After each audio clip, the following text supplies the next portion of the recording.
반갑습니다. 동덕 학생부 청년부 여러분. 9월 6일 주일 예배입니다. 벌써 9월 달이 되었네요. 여러분들이 어떻게 시간을 보내고 있는지 궁금합니다.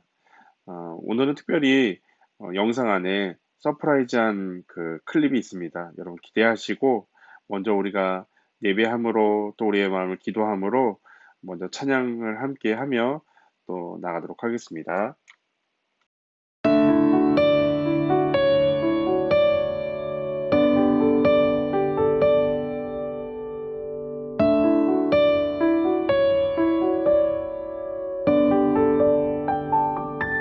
내 모습 이대로 사랑하시네. 연약함 그대로 사랑하시네. 나의 모든 발걸음 주가 하시나니 날 인도하소서. 내 모습 이대로 사랑하시네. 연약함 그대로 사랑하시네. 나의 모든 발걸음 주가 하시나니 날 인도하소서. 주의 날개 아래 거하는 것, 주의 임재 안에 거하는 것, 나의 가장 큰 소망, 나의 가장 큰 은혜, 주와 함께 동행하느니 주의 날개 아래 거하는 것, 주의 임재 안에 거하는 것, 나의 가장 큰 소망, 나의 가장 큰 은혜,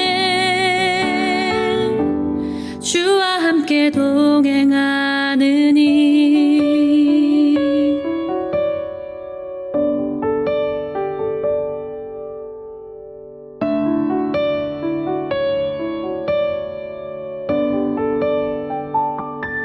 내 모습 이대로 사랑하시네. 연약함 그대로 사랑하시네. 나의 모든 발걸음 주가 하시나니 날 인도하소서. 주의 날개 아래 거하는 것, 주의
하나님 아버지 감사합니다. 이렇게 영상 예배로도 주님께 찬양과 예배를 드릴 수 있게 하심에 감사드립니다. 주님, 아직도 코로나와 태풍과 여러 가지 일들로 세상이 혼란 가운데 있습니다. 영광받아야 마땅하실 주님의 이름이 대한민국 교회로 인하여 세상 사람들 앞에서 조롱받고 있습니다. 주님의 이름을 알려야 할 그리스도인들이 세상 사람들과 다를 바 없다며, 아니 오히려 더 세속적이고 이기적이라며 위대하신 주님의 이름을 떨어뜨리고 있습니다. 저희는 주님을 믿는다고 하지만 혼자만의 노력으로 위기에서 벗어나려고 하고 있습니다. 주님, 저희는 저희 스스로 해결할 수 있는 게 하나도 없는 것을 다시 한번 깨달았습니다. 주님께서 도와주세요. 사랑이 많으신 예수님의 이름으로 기도드립니다. 아멘.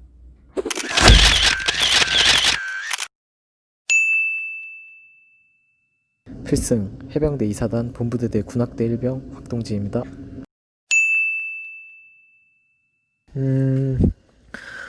나가지 못한 거는 정말 아쉽긴 하지만 그래도 어쩔 수 없는 상황이다 보니까 긍정적으로 좋게 생각하는 중이고, 못해도 10월에는 나갈 수 있지 않을까라는 생각으로 잘 지내는 중입니다.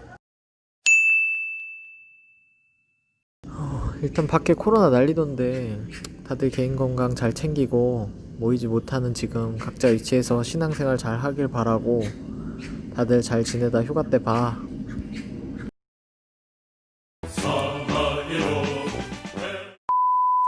네, 동정들을 위해서 우리가 몸 건강히 지내고 군생활 잘 마칠 수 있도록 오늘 계속적으로 우리가 함께 기도했으면 좋겠습니다. 우리는 계속해서 사도신경 속에 담긴 예수님의 이야기를 살펴보고 있습니다. 먼저 지난 시간의 내용을 간략하게 떠올려 보도록 하도록 하겠습니다. 우리는 지난 시간에 성령으로 잉태하신 예수님에 대해서 살펴보았습니다. 예수님께서 성령으로 잉태하였다는 고백은 창세기 여자의 후손으로부터 시작된다고 했습니다. 에덴 동산에서 온전히 다스리지 못한 아담과 하와는 도리어 다스려야 할 존재 뱀의 유혹으로 인해 뱀의 말을 듣고 죄를 범하게 됩니다. 하나님은 그들의 죄로 인한 수치를 가죽옷으로 덮어주시고 여자의 후손과 뱀의 후손이 원수가 되어 여자의 후손이 뱀의 머리를 상하게 할 것이라 말씀하셨습니다. 하와는 처음으로 해산의 고통을 겪으며 낳은 아들 가인을 보고 이가 하나님이 말씀하신 여자의 후손이라고 생각했습니다. 하지만 하나님이 말씀하신 여자의 후손은 사람에게서 나지 않으시고 사람의 혈통을 따르지 않고 성령으로 잉태되어 죄가 없는 상태로 출생하셨습니다. 사람들은 하나님의 저주를 받아 한순간도 땅에 떨어지지 못하고 배로 기는 뱀과 같이 이 땅의 것만 추구하고 이 땅의 것만 바라고 이 땅의 것만 원하는 땅을 감옥처럼 갇힌 삶을 살아야 했습니다. 하지만 예수님은 성령을 통해 이 땅에 태어남으로 이 땅에 속하지 않았습니다. 우리의 죄의 값을 대신 지불하기 위해 사람이 되셨지만 예수님은 하늘에서 내려와 위의 것을 생각하고 위의 것을 바라보며 위의 것을 추구하셨습니다.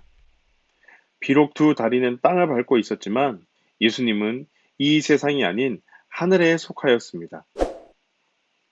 때문에 하나님은 여자의 후손으로 예수 그리스도를 보내주셨습니다. 사람에게서 난 아들이 아닌 하나님에게서 난 아들을 통해 한순간도 땅에서 눈을 떼지 못하는 우리 눈, 우리의 소망, 우리의 마음을 붙드시고 영원한 소망을 보여주시고 위의 것을 바라고 위의 것을 구하고 위의 것을 소망하게 하신 것입니다. 우리는 예수를 믿음에도 여전히 땅의 가치와 인기와 잘됨을 소망하는 두 마음으로 살아갑니다. 그럼에도 우리에게 소망이 있는 것은 십자가를 통해 시작된 우리의 구원은 날마다 우리 안에서 역사하시는 하나님의 손길로 이루어져 가고 있기 때문입니다. 오늘은 성령으로 잉태된 예수님에 대해 조금 더 살펴보도록 하겠습니다. 오늘 본문 누가복음 1장 35절입니다. 천사가 대답하여 이르되 성령이 내게 임하시고 지극히 높으신 이의 능력이 너를 덮으시리니 이러므로 나실 바 거룩한 이는 하나님의 아들이라 일컬어지리라. 누가복음 1장은 마리아에게서 천사가 찾아왔습니다.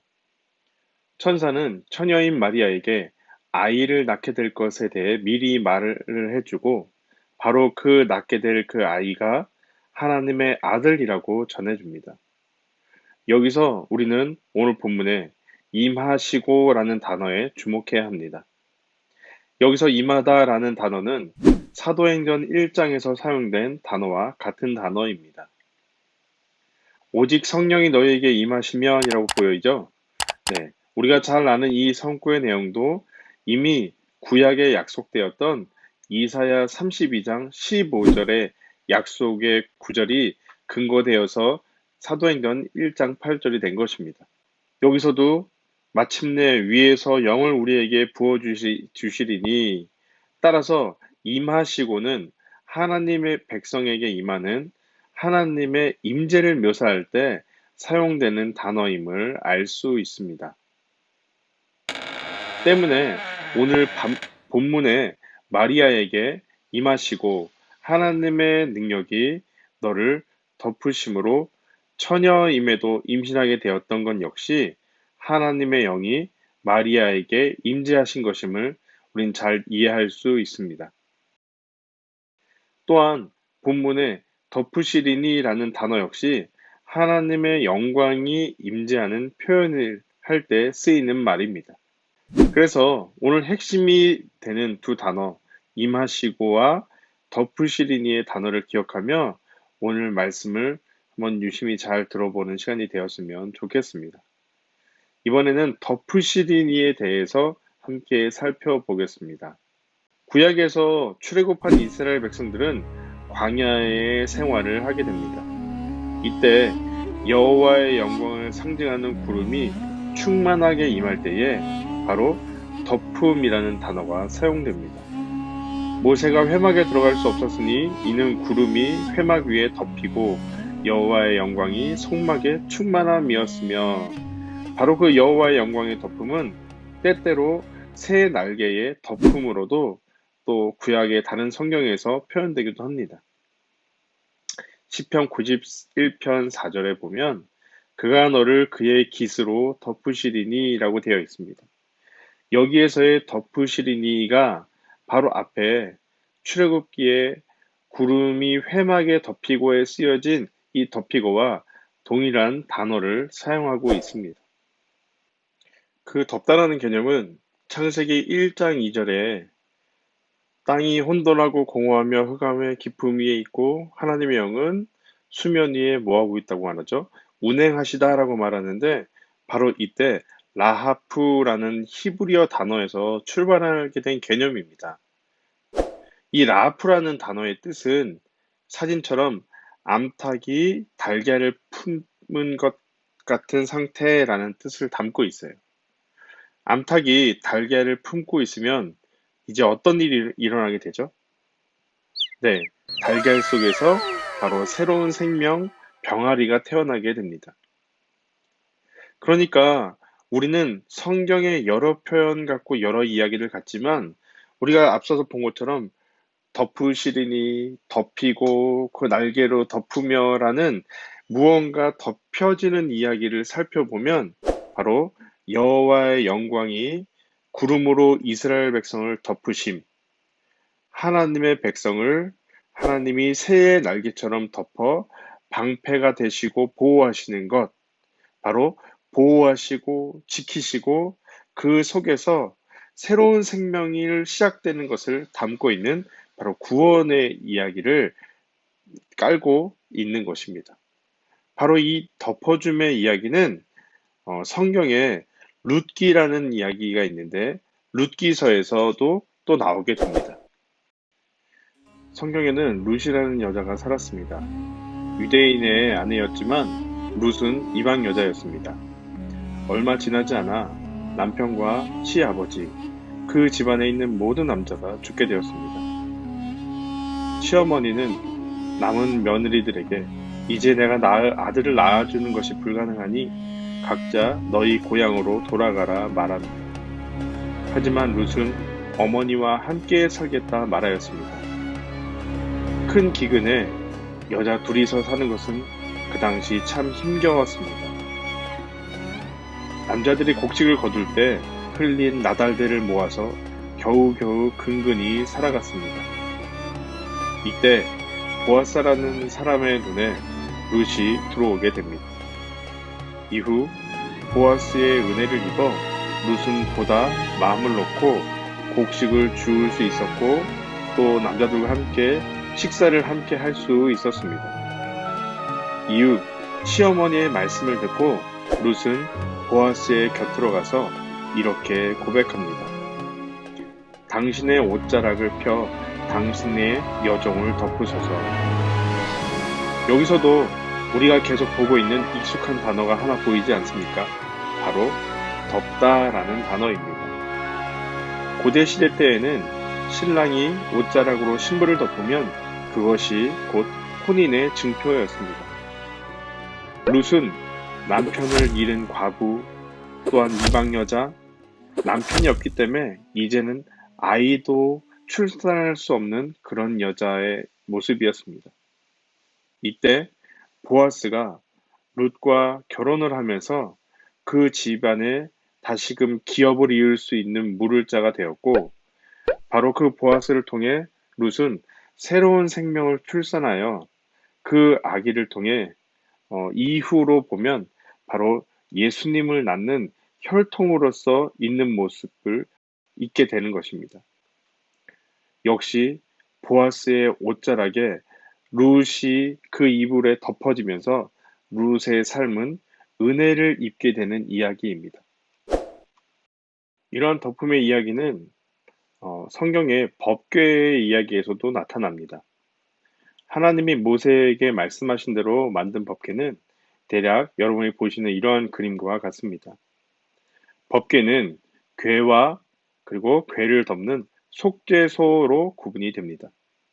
그 법궤 안에는 십계명 돌판과 아론의 쌍난 지팡이, 만나를 담은 항아리가 담겨 있고 그 궤를 덮는 뚜껑이겠죠. 바로 그 속죄소는 바로 그 속죄소가 은혜가 베풀어지는 자리라는 뜻을 가지고 있습니다.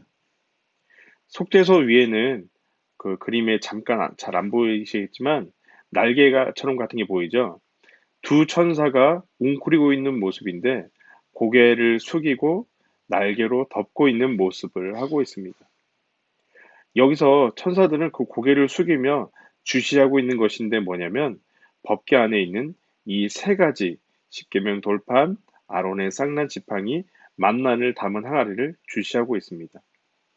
이 세 가지는 하나님이 우리 가운데 행하시는 일들을 담고도 있지만 또 한 가지는 반대로 광야의 생활에서 이스라엘 백성들의 죄를 상징하고 있습니다. 그러니까 지금 사람들이 저지른 그 죄를 이로 인한 그 결과물들을 이렇게 노려보고 있는 것입니다. 이때 하나님의 천사는 죄를 보는 대로 돌격하여 심판하게 됩니다. 그런데 이때 그 은혜가 베풀어지는 자리에 제사법에서 어떻게 되냐면 흠없는 어린 양 제물의 피로 이 속죄소를 덮습니다. 다시 말해 주 천사들이 주시하는 그 죄와 천사들의 그 사이를 어린 양의 피가 덮어버리는 것입니다. 율법 앞에 죄가 드러나게 되었는데 예수님의 은혜로 사람들의 죄를 덮어 가리우는 것입니다. 우리가 앞서 살펴보았던 것처럼 구약의 그 덮음이라는 이야기 속에는 하나님의 은혜, 보호, 새로운 생명이 낳게 되는 것, 이러한 것들을 보았습니다. 이처럼 하나님의 능력이 마리아에게 임하시고 덮어지는 것으로 인하여서 바로 예수라는 아이가 생명으로 잉태된 것입니다.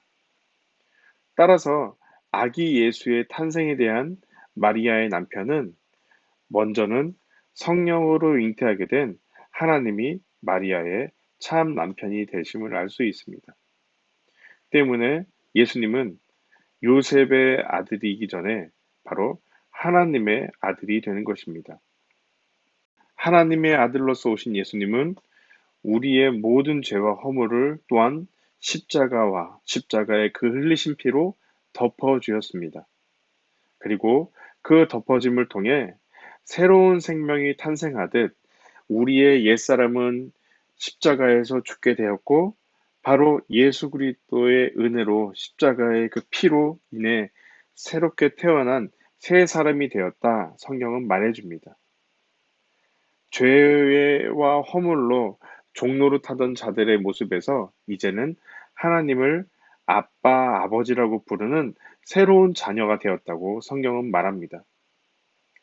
따라서 우리는 성령으로 잉태하사 동정녀 마리아에게 나시고라는 신앙 고백을 할 때 하나님 마리아에게 임하시고 덮어주심으로 새 생명을 낳았던 것처럼 우리도 분명 하나님의 은혜의 덮으심으로 인해 우리는 이제 하나님의 자녀가 되었음을 믿습니다. 라고 고백하는 것입니다. 또한 여전히 나의 부족함과 죄의 모습이 있지만 이런 나를 온전하게 하실 것도 이미 십자가를 통해 덮으신 그 보혈 안에서 우리가 모든 것들이 덮여져 은혜가 주어졌음을 우리는 고백합니다. 라고 고백하는 것입니다.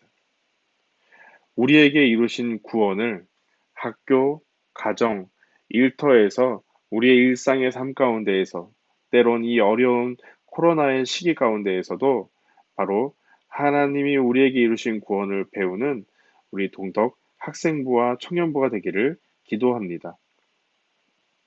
마지막으로 사도신경에 우리가 예수님에 대해 배운 부분만을 고백하며 마치도록 하겠습니다.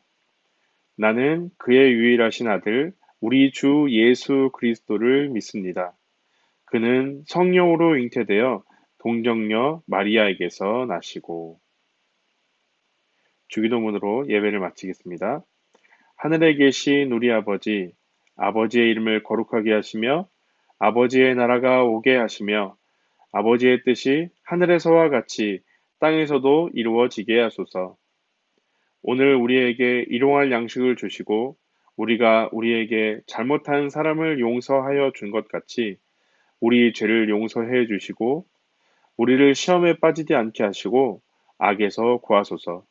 나라와 권능과 영광이 영원히 아버지의 것입니다. 아멘.